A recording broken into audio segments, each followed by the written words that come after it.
Seperti inilah keceriaan anak-anak terdampak bencana banjir bandang, longsor, dan pergerakan tanah di lokasi pengungsian di Desa Lembur Sawah, Kecamatan Pabuaran, Kabupaten Sukabumi, Jawa Barat, saat ASEAN Muslim Charity Foundation atau Pusat Kemanusiaan Jawa Barat melakukan trauma healing. Anak-anak yang berusia 2 sampai jenjang pendidikan sekolah menengah atas diajak berbagai permainan olah pikiran dan fisik ringan dan membuat mereka kembali ceria. Selain itu, mereka juga diberi hadiah dan cenderamata berupa peralatan sekolah dan makanan ringan. Mereka sesama anak penyintas bencana nampak semakin akrab.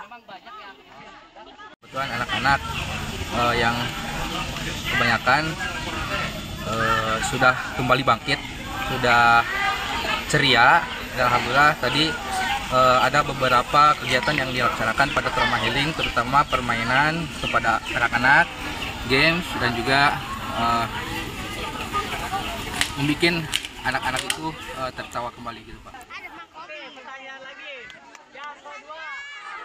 Tim trauma healing ini mendatangi anak-anak penyintas bencana di setiap tempat pengungsian untuk memulihkan dan mengembalikan psikologi anak. Dari Kecamatan Pabuaran, Kabupaten Sukabumi, Iqbal Bakar, Tim Liputan NDR TV melaporkan.